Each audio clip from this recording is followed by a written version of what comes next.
बिस्मिल्लाहिर्रहमानिर्रहीम। अच्छा जी, आज हमने शुरू करना है चैप्टर नंबर 11 और चैप्टर नंबर 11 का टाइटल है हीट एंड थर्मोडायनामिक्स। हीट के बारे में हम पढ़ेंगे इस चैप्टर के अंदर और थर्मोडायनामिक्स के बारे में पढ़ेंगे। सबसे पहले थर्मोडायनामिक्स। थर्मोडायनामिक्स बेसिकली दो वर्ड से मिलके बना है। एक थर्म का मतलब होता है हीट, और डायनामिक्स के अंदर हम बेसिकली मोशन के बारे में देखते हैं। तो बेसिकली हम इस चैप्टर के अंदर हीट की मोशन या हीट के ट्रांसफ़र के बारे में देखेंगे। थर्मोडायनामिक्स जो है the branch of physics that deal with study of transformation of heat. इसमें हम देखेंगे कि हीट किस तरह ट्रांसफॉर्म होती है into other forms of energy, कि हीट एनर्जी की एक फॉर्म से दूसरी फॉर्म में किस तरह ट्रांसफ़र होती है। फ़िज़िक्स की जिस ब्रांच में हम इस ट्रांसफॉर्मेशन को डिस्कस करते हैं उसे थर्मोडायनामिक्स कहा जाता है। तो बेसिकली थर्मोडायनामिक्स के अंदर हम देखते हैं कि हीट एनर्जी ये किस तरह कन्वर्ट होती है। मोशन आ रही है तो मोशन की वजह से जो एनर्जी होती है या पोजीशन की वजह से उसे मैकेनिकल एनर्जी कहते हैं। तो थर्मोडायनामिक्स के अंदर हम देखेंगे कि हीट एनर्जी किस तरह मैकेनिकल एनर्जी में कन्वर्ट हो सकती है और इसके अपोजिट कि मैकेनिकल एनर्जी को हीट एनर्जी में किस तरह कन्वर्ट किया जा सकता है। तो बेसिकली हमने इस चैप्टर में ये चीज़ें देखनी है कि how heat energy is converted into mechanical energy and mechanical energy किस तरह हीट एनर्जी में कन्वर्ट हो सकती है। तो इस चैप्टर के अंदर हम इंजन की वर्किंग देखेंगे कि इंजन में हीट एनर्जी को मैकेनिकल एनर्जी के अंदर कन्वर्ट किया जाता है। फिर एयर कंडीशनर जो एसी होता है वो हीट को ट्रांसफ़र करता है, ठंडी हवा और गर्म हवा का काम सारा। फिर इसके अलावा रेफ्रिजरेटर जो होता है ये कुछ इसके एग्जांपल आ सकती हैं कि जिनमें हीट के ट्रांसफ़र को या हीट को एक फॉर्म से दूसरी फॉर्म में, हीट एनर्जी को एक फॉर्म से दूसरी फॉर्म में किस तरह कन्वर्ट किया जाता है। तो बेसिकली ये सारी चीज़ें थर्मोडायनामिक्स में स्टडी की जाएंगी। इस चैप्टर में हम बार बार हमने यूज़ करना है टेम्परेचर और हीट को। तो टेम्परेचर और हीट में बेसिकली फ़र्क क्या है। टेम्परेचर कहा जाता है डिग्री ऑफ हॉटनेस और कोल्डनेस। डिग्री किसी चीज़ की शिद्दत को कह सकते हैं कि कोई चीज़ कितनी गर्म हो सकती है या कितनी ठंडी हो सकती है। इस चीज़ को टेम्परेचर का नाम दिया जाता है, डिग्री ऑफ हॉटनेस और कोल्डनेस। इसका यूनिट जो बेसिकली हमने यूज़ करने हैं वो केल्विन में भी टेम्परेचर को यूज़ किया जा सकता है, जो इसका SI यूनिट है। इसके अलावा टेम्परेचर जो है वो डिग्री सेल्सियस में भी यूज़ किया जाता है और टेम्परेचर डिग्री फ़ारेनहाइट में भी यूज़ किया जाता है। टेम्परेचर जो है वो फ्लो नहीं कर सकता एक जगह से दूसरी जगह। ये बस हम किसी चीज़ के ठंडा या गर्म होने की शिद्दत को, उसकी डिग्री ऑफ हॉटनेस और कोल्डनेस को टेम्परेचर कहते हैं। जबकि दूसरी साइड पे हीट जो है it is a form of energy, heat energy की एक फॉर्म है। इसका यूनिट जो है वो जूल में भी हो सकता है और इसके अलावा इसका यूनिट अर्ज वगैरह और भी हो सकते हैं। मोस्टली ये वाले दोनों यूज़ किए जाते हैं, जूल और अर्ज। और बेसिकली हीट जो है ये फ़्लो करती है from hot body to cold body. ये एनर्जी की एक फॉर्म है जो कि हॉट बॉडी से कोल्ड बॉडी की तरफ फ़्लो करती है। अगर दो बॉडीज़ पड़ी हुई हैं किसी जगह पे, एक का टेम्परेचर ज़्यादा है एक का टेम्परेचर कम है, दोनों को आपस में हम कांटेक्ट करवा दें तो हीट जो है वो गर्म जिस्म से ठंडे जिस्म की तरफ फ़्लो करना शुरू हो जाती है।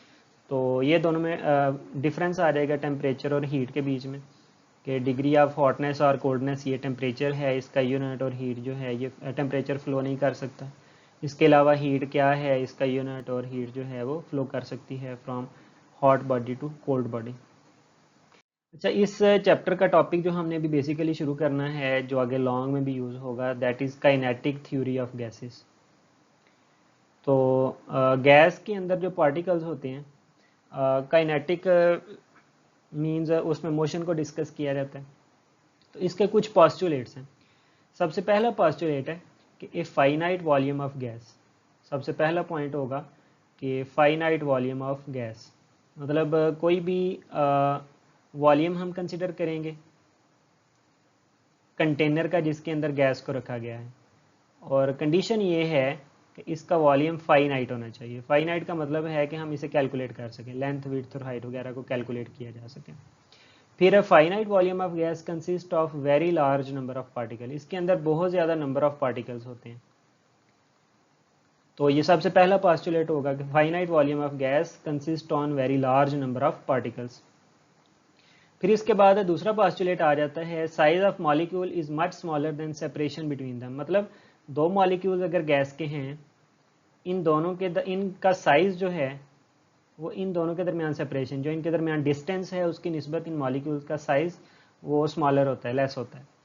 फिर इसके अलावा थर्ड पास्टुलेट होगा कि gas molecules move in random direction. Gas का कोई भी मॉलिक्यूल है वो किसी खास डायरेक्शन में मूव नहीं करता, बल्कि वो रैंडमली किसी भी डायरेक्शन में जा सकता है।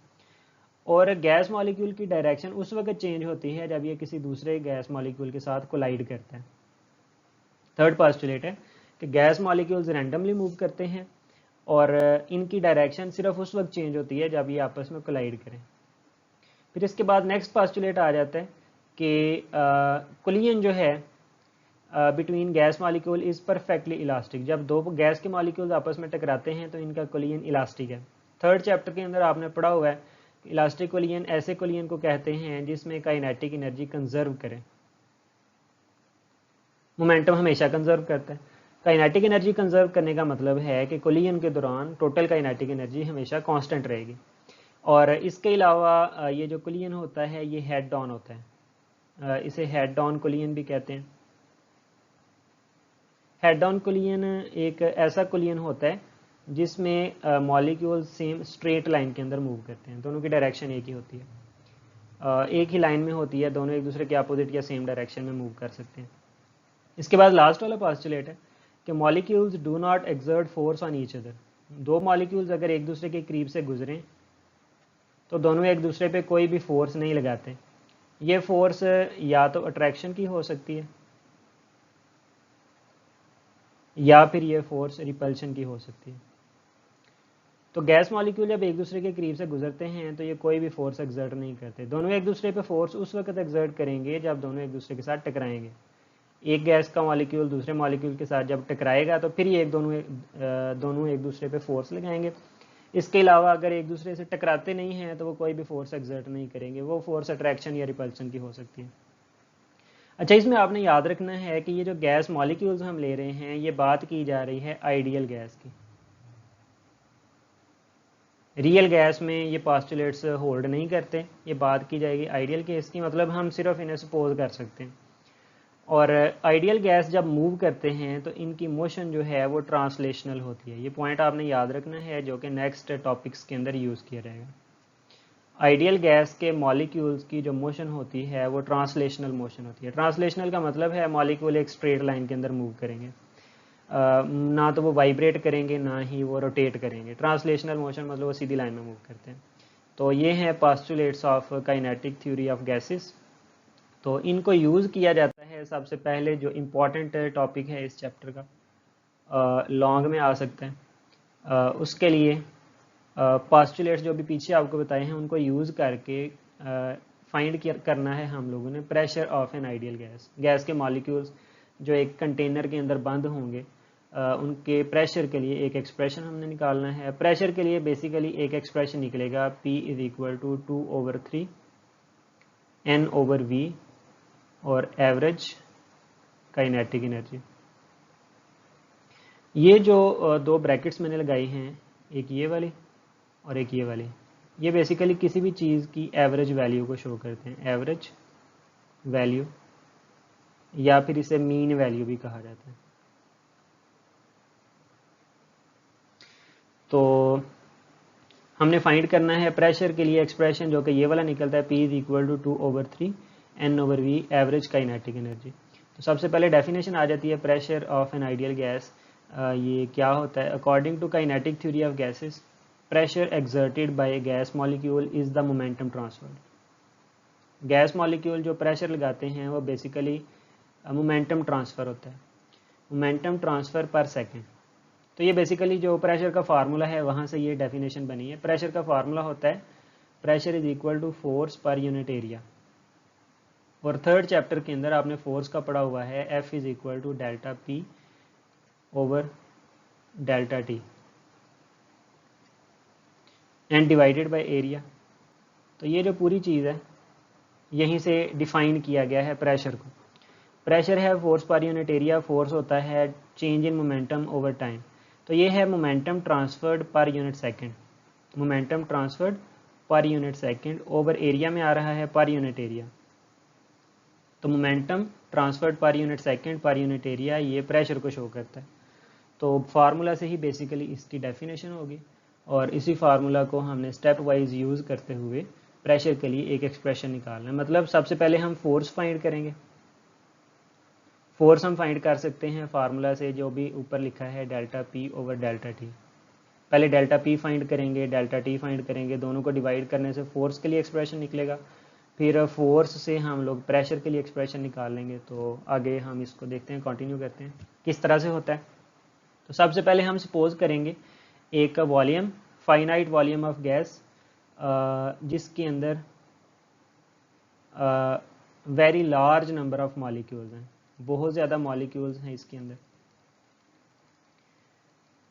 हमने इन सब के प्रेशर के लिए एक एक्सप्रेशन निकालना है। सब के प्रेशर के लिए एक्सप्रेशन निकालना थोड़ा सा मुश्किल होता है। तो अच्छा, इसमें जो वॉल्यूम है इसकी डायमेंशन हम बना लेते हैं। ये वाली साइड एक्स एक्सिस को शो कर रही है, ये वाली साइड वाई एक्सिस को शो कर रही है, और जो तीसरी डायमेंशन होगी वो जी एक्सिस को शो करेगी। ये दरमियान में ओरिजिन है। सारे इतने ज़्यादा गैस मॉलिक्यूल्स हैं, हमने सब के लिए प्रेशर के लिए एक्सप्रेशन निकालना है। तो वो थोड़ा सा मुश्किल होगा। हम आसानी के लिए सपोज कर लेते हैं एक मॉलिक्यूल।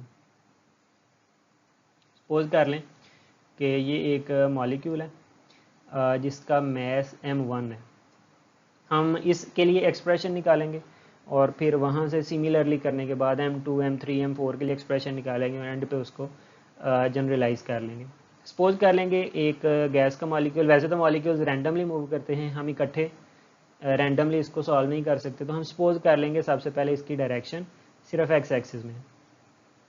एक गैस का मॉलिक्यूल m1, उसकी वेलोसिटी v1 है, जो कि एक्स एक्सिस में मूव कर रहा है। एक्स एक्सिस के लिए हम इसके साथ x लिख लेते हैं, वेलोसिटी वेक्टर है तो इसके लिए x कंपोनेंट को हम यूज़ करेंगे।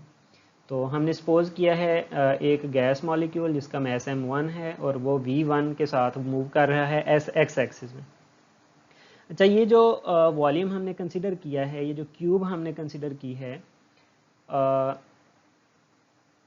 इसकी तीनों साइड्स, मतलब इसकी विड्थ, इसको भी L, इसकी हाइट और लेंथ, तीनों L से हम लिखेंगे।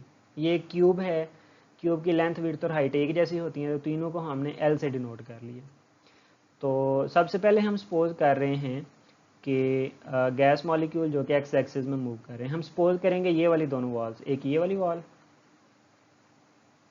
और एक ये वाली वॉल, इन दोनों के बीच में ये मॉलिक्यूल जो है ये मूव कर रहा है, आगे पीछे टकराएगा और मूव करेगा।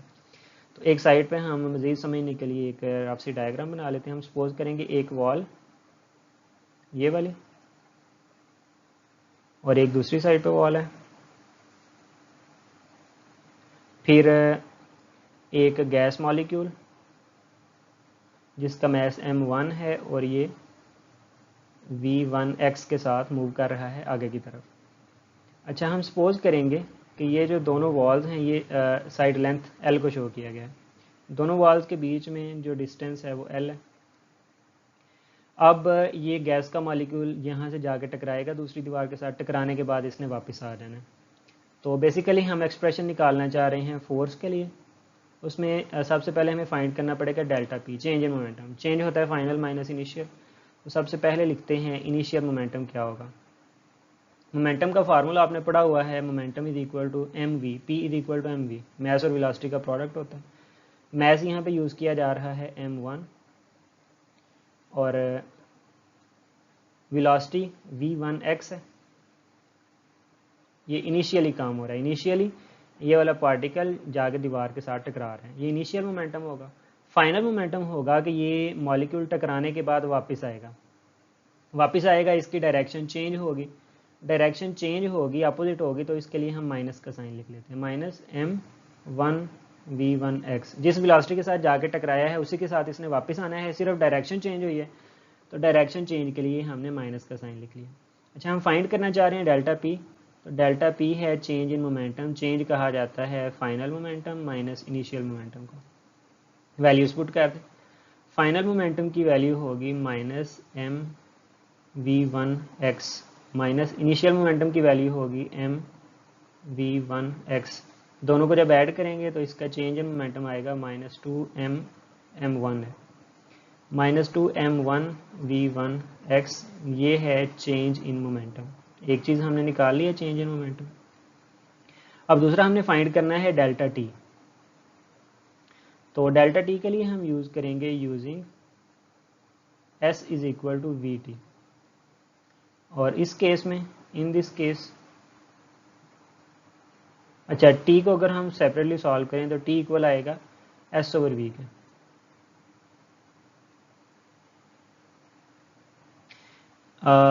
इस केस में टी के साथ डेल्टा हम शो कर लेते हैं क्योंकि फार्मूला में डेल्टा टी आ रहा है। टाइम के साथ डेल्टा लगा ले ना लगाएं कोई फ़र्क नहीं पड़ता, टाइम एब्सोल्यूट हमेशा चेंज होता रहता है। अच्छा एस है टोटल डिस्टेंस जो पार्टिकल ने कवर किया है। पार्टिकल देखें दीवार की एक साइड से शुरू हुआ, टकराया, दीवार के साथ टकराने के बाद ही वापस आया। तो जाते हुए इसने जो डिस्टेंस कवर किया वो एल था, वापस आते हुए भी डिस्टेंस एल कवर किया। तो टोटल डिस्टेंस जो इसने ट्रेवल किया है that is 2L divided by velocity. Velocity को हम सिर्फ एक पार्टिकल की v1x से लिख रहे हैं। तो ये डेल्टा टी के लिए एक्सप्रेशन। अब डेल्टा पी भी हो गया, डेल्टा टी भी हो गया। दोनों को जब हम डिवाइड करेंगे delta P over delta T, तो इससे हमारे पास आ जाएगा एक्सप्रेशन फॉर फोर्स। तो इसको हम फोर्स की फॉर्म में लिख सकते हैं F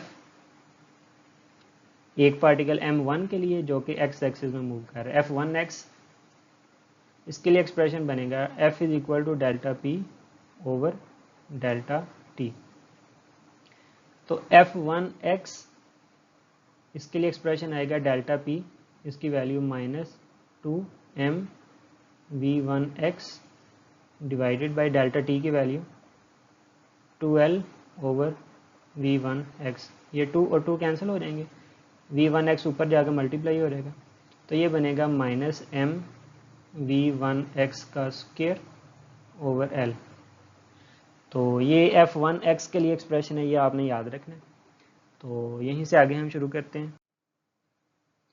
f1x अभी हमने निकाला है माइनस m1 v1x का स्क्वायर ओवर एल। अच्छा ये एक्सप्रेशन है जो मॉलिक्यूल दीवार के ऊपर लगा रहे हैं। तो सिमिलरली जो दीवार है वो भी मॉलिक्यूल के ऊपर एक फोर्स लगाएगी जो कि उस एक्शन वाली फोर्स के इक्वल लेकिन डायरेक्शन में अपोजिट होगी। ये न्यूटन का थर्ड लॉ बनता है, from Newton's third law.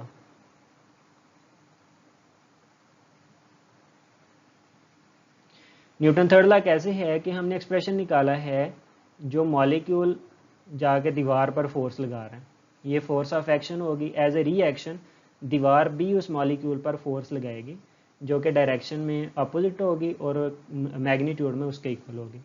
Direction में अपोजिट के लिए न्यूटन के थर्ड लॉ के मुताबिक जो फोर्स मॉलिक्यूल के ऊपर लगेगी, दीवार लगाएगी, वो डायरेक्शन में अपोजिट है तो अपोजिट के लिए वो नेगेटिव का साइन, और फिर ये वाली सारी फोर्स उसी तरह आ जाएगी माइनस m1 v1x का square over L. Math same है सारे मॉलिक्यूल का, तो m1 या m सिर्फ लिख लें, वो कोई फ़र्क नहीं पड़ेगा उससे। अच्छा f1x माइनस और माइनस प्लस होंगे m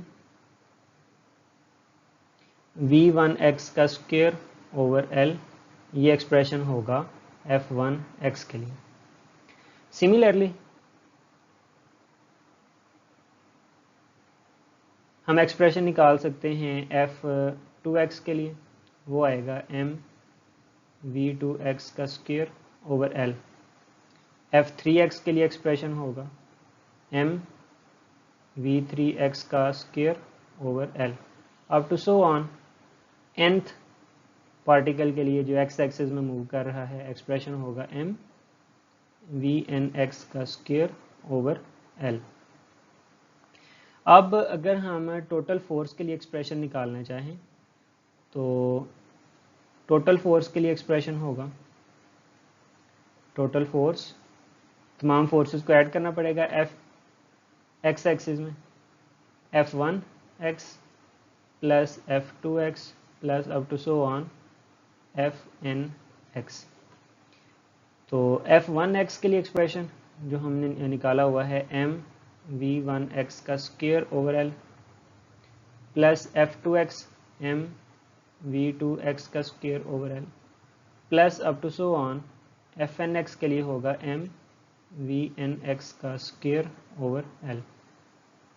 अब ये वाली टर्म जो है इसमें m ओवर l सारी टर्म्स में से कॉमन आ सकता है, तो इन सारी टर्म्स में से हम m ओवर l को कॉमन ले लेंगे, बाकी बचेगा v1x का स्क्वायर प्लस v2x का square plus up to so on vnx का स्क्वायर। ये है fx के लिए एक्सप्रेशन, इसे क्या लेते हैं इक्वेशन नंबर 1। अब आपको बताया था कि प्रेशर का फार्मूला है फोर्स पर यूनिट एरिया। सबसे पहले हमने फोर्स निकाली है delta P over delta T से, यहाँ से फोर्स निकली।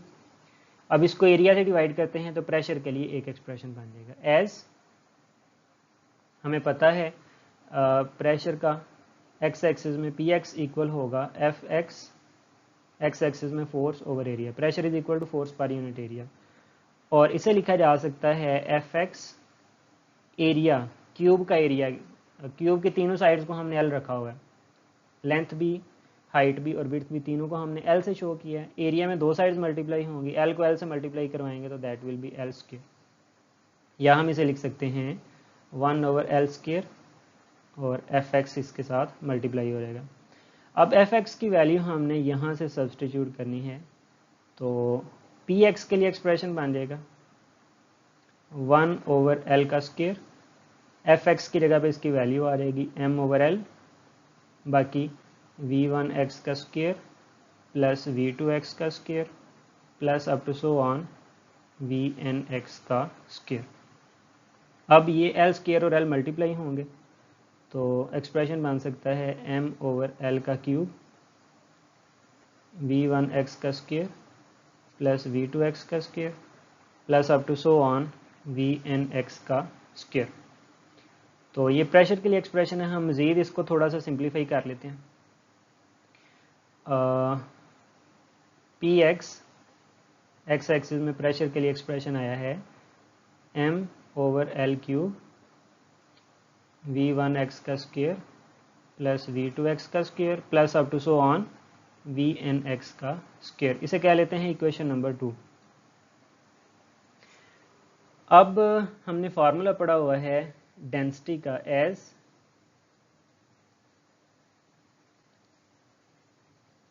डेंसिटी का फार्मूला है density is equal to mass पर यूनिट वॉल्यूम। डेंसिटी इक्वल होती है total mass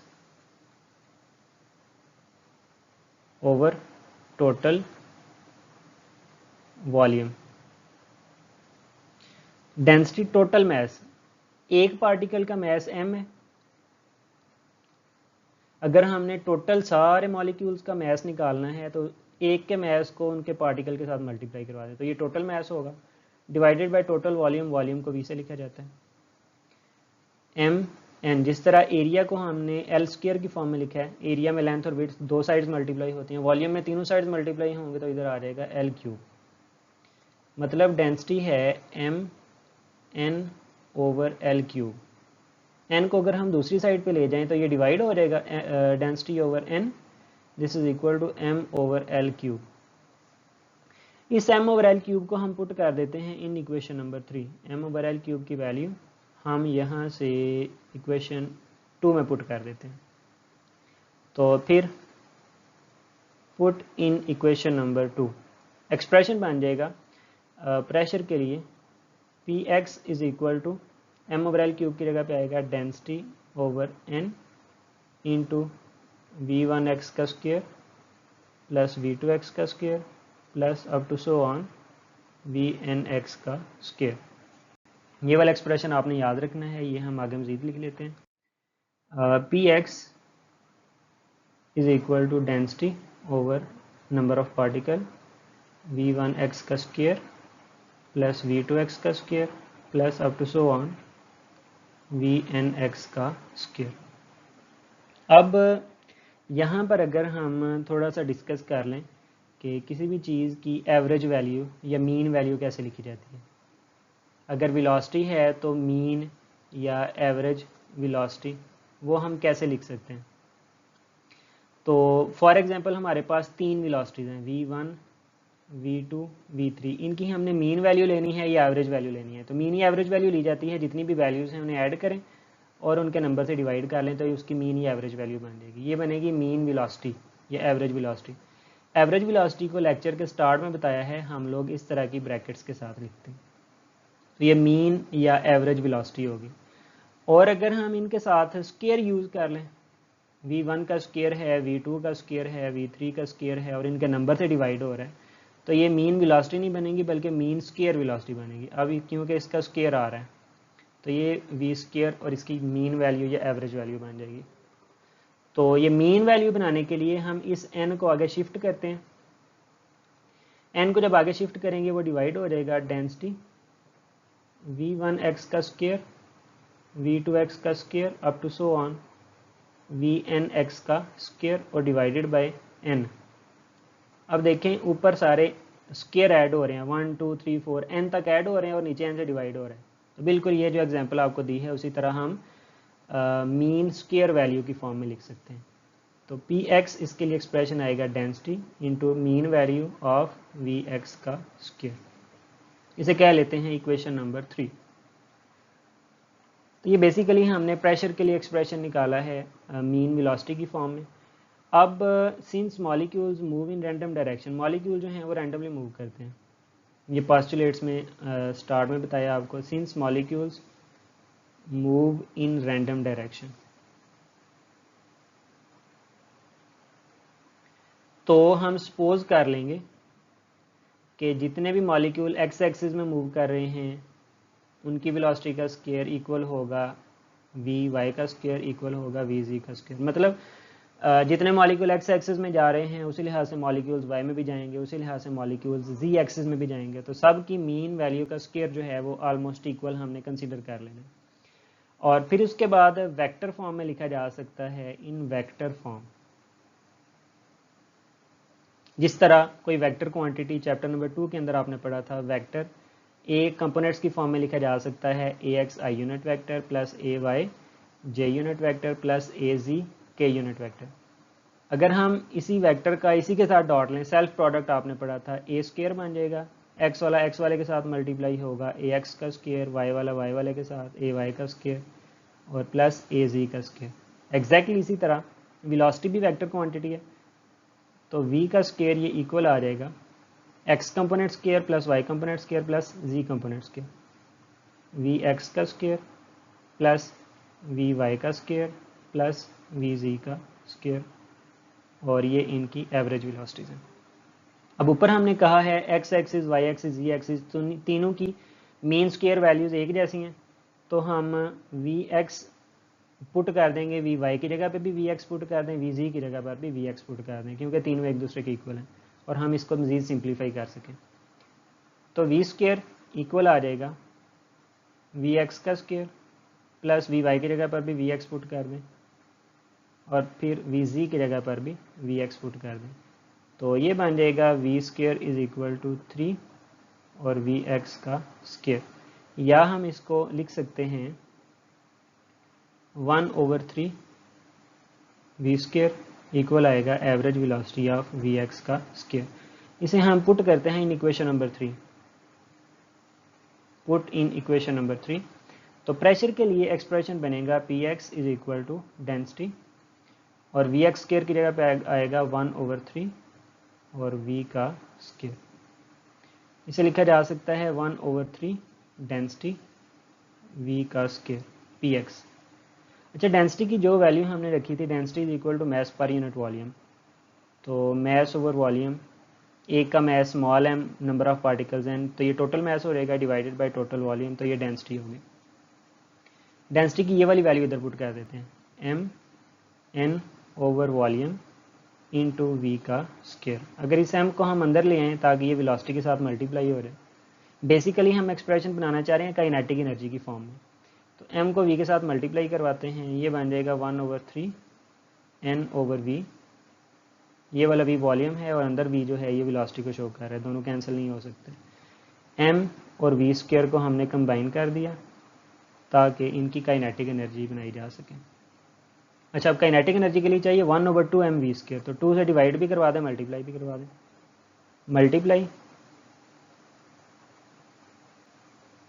and divide by 2, तो ये एक्सप्रेशन बनेगा px, 2 से पहले मल्टीप्लाई करवाते हैं, 2/3 n/v और इधर 2 से डिवाइड करवा दें 1/2। ये हमने 2 से मल्टीप्लाई भी करवा दिया और डिवाइड भी करवा दिया। अच्छा, ये एक्सप्रेशन बनेगा px = 2/3 n/v और फिर इसके बाद आएगा एवरेज काइनेटिक एनर्जी के लिए एक्सप्रेशन। तो px = 2/3 n/v और काइनेटिक एनर्जी। अब पास्कल लॉ के मुताबिक, आपने मैट्रिक में पास्कल लॉ पढ़ा होगा कि किसी जगह पे या किसी मॉलिक्यूल पे फोर्स लगाई जाए तो वो उसकी वजह से जो प्रेशर क्रिएट होता है वो प्रेशर हर तरफ एक जैसा ट्रांसफ़र होता है। तो प्रेशर एक जैसा ट्रांसफ़र होने का मतलब है जितना प्रेशर एक्स एक्सिस पे लगा उतना ही वाई पे लगेगा और उतना ही जी एक्सिस में लगेगा। तीनों इक्वल होंगे, तीनों की जगह पे हम पी लिख सकते हैं। तो p x, p y, p z तीनों डायरेक्शन में हम पी से डिनोट कर सकते हैं। तो पी एक्स को पी से रिप्लेस कर देंगे तो ये एक्सप्रेशन बन जाएगा हमारे लिए प्रेशर का। तो नेक्स्ट प्रेशर का हम एक्सप्रेशन इसी फार्मूला से लिख सकते हैं, P = 2/3 n/v और एवरेज काइनेटिक एनर्जी। यहाँ पे n जो है ये टोटल नंबर ऑफ पार्टिकल्स को शो कर रहा है, v वॉल्यूम को शो कर रहा है, ke ये काइनेटिक एनर्जी को शो कर रहा है। Total number of particle container के अंदर वो भी कांस्टेंट हैं, उसका वॉल्यूम भी कांस्टेंट है, ना तो ये बड़ा हो रहा है ना ही छोटा हो रहा है। 2 और 3 भी कांस्टेंट हैं। ये हम अगर सारे कांस्टेंट्स और इक्वल को ख़त्म करें तो इधर प्रोपोर्शनैलिटी आ सकती है। Pressure is directly proportional to mean kinetic energy या एवरेज काइनेटिक एनर्जी। ये इसके लिए एक एक्सप्रेशन है। पेपर में लॉन्ग जो है वो यहाँ तक आ सकता है। और ये वाला प्रेशर के लिए एक्सप्रेशन P = 2/3 n/v और एवरेज काइनेटिक एनर्जी। ये वाला एक्सप्रेशन आपको याद होना चाहिए ज़ुबानी, क्योंकि इससे आगे हमने 2-3 शॉर्ट जो हैं वो बनते हैं, वो यहीं से हम लोगों ने डिराइव करने हैं इसी फार्मूला से। इस तरह नेक्स्ट आ जाता है इंटरप्रिटेशन ऑफ टेम्परेचर। अभी जो फार्मूला हमने किया है वो P = 2/3 n/v और एवरेज काइनेटिक एनर्जी। वॉल्यूम को अगर हम दूसरी साइड पे लाएं तो प्रेशर के साथ मल्टीप्लाई हो जाएगा। PV = 2/3 n और एवरेज काइनेटिक एनर्जी। इसे अगर हम नाम दे दें इक्वेशन नंबर 1 का, फिर आपने फार्मूला पढ़ा हुआ है, केमिस्ट्री के अंदर पढ़ा होगा, एज PV = n R और T। यहाँ पे n जो है ये नंबर ऑफ मोल्स को शो करता है और नंबर ऑफ मोल्स आपको पता है ये total number of particles divided by Avogadro's number के इक्वल होता है। एवोगाड्रोस नंबर का पता है 6.02 10⁻23 पार्टिकल्स। R जो है ये शो कर रहा है जनरल गैस कांस्टेंट को, जनरल गैस कांस्टेंट, और इसकी वैल्यू होती है 8.314 जूल पर मोल और पर केल्विन। T टेम्परेचर को शो कर रहा है। स्मॉल n जो आपको बताया है ये कैपिटल N/NA के इक्वल होता है, तो ये हम लिख सकते हैं PV = कैपिटल N/NA और T। R भी कांस्टेंट है, एवोगाड्रोस नंबर भी कांस्टेंट है, तो दोनों को इकट्ठा कर दें। PV = N R/NA और T। अच्छा, ये जो R/NA है एक कांस्टेंट दूसरे कांस्टेंट से डिवाइड हो रहा है, तो इसका जो आंसर बनेगा वो भी कांस्टेंट होगा जिसे बोल्ट्जमैन कांस्टेंट कहते हैं।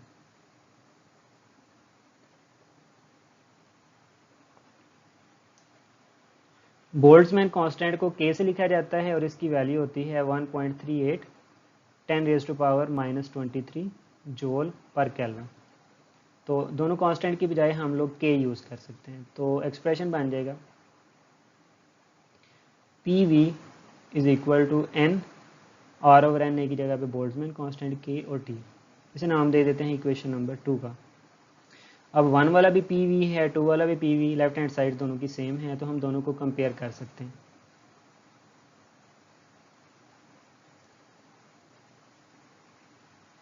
कंपेयरिंग इक्वेशंस 2 एंड 3, तो ये एक्सप्रेशन बन जाएगा NKT इज इक्वल टू, इधर आ जाएगा 2/3 N और एवरेज काइनेटिक एनर्जी।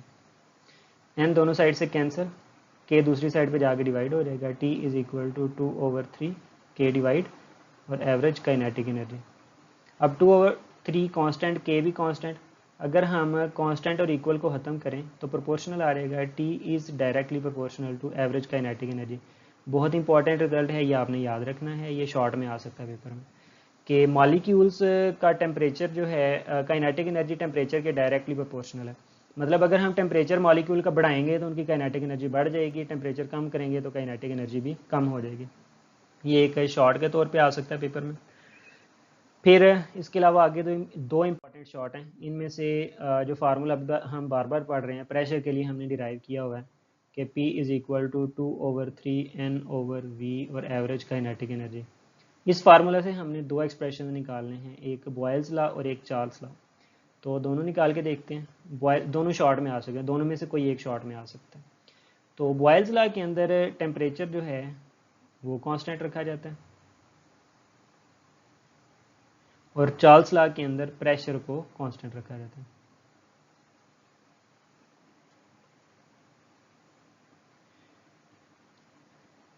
फार्मूला है P is equal to 2/3 N/V और एवरेज काइनेटिक एनर्जी। अभी पीछे इंटरप्रिटेशन ऑफ टेम्परेचर में हमने पढ़ा है कि temperature is directly proportional to kinetic energy. अगर टेम्परेचर कांस्टेंट होगा तो काइनेटिक एनर्जी भी कांस्टेंट, 2 भी कांस्टेंट, 3 भी कांस्टेंट और नंबर ऑफ पार्टिकल्स वो भी कांस्टेंट रहेंगे। हम इन सब कांस्टेंट्स और इक्वल को ख़त्म करें तो हमारे पास आ जाएगा pressure is inversely proportional to volume. तो या हम इसे कह सकते हैं PV is equal to constant which is Boyle's law.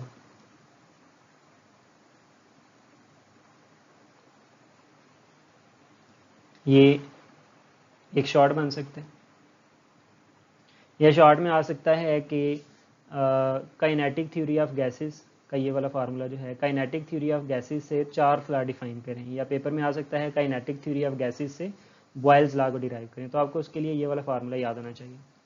अब चार्ल्स लॉ में प्रेशर को कांस्टेंट रखा जाता है, फार्मूला हमने पढ़ा हुआ है P is equal to 2/3 N/V और एवरेज काइनेटिक एनर्जी।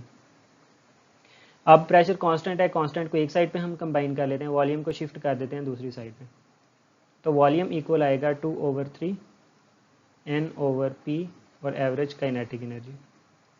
अब 2, 3 एंड P ये सारे कांस्टेंट हैं, कांस्टेंट इक्वल को ख़त्म करें तो volume is directly proportional to kinetic energy. और इंटरप्रिटेशन में पढ़ा था टेम्परेचर और काइनेटिक एनर्जी डायरेक्टली प्रोपोर्शनल है and kinetic energy is directly proportional to temperature.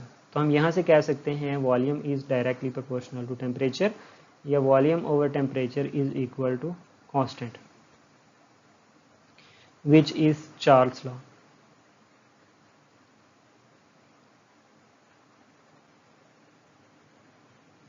तो ये शॉर्ट में आ सकता है।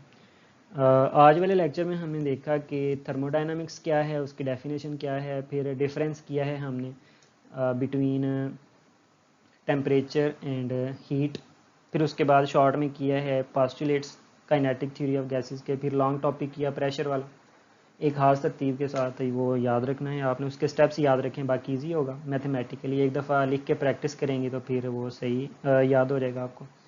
फिर वो जो एक्सप्रेशन हमने निकाला है प्रेशर के लिए, वहाँ से हमने इंटरप्रिटेशन ऑफ टेम्परेचर के लिए एक्सप्रेशन निकाला, बॉयल्स लॉ डिराइव किया और चार्ल्स लॉ डिराइव किया।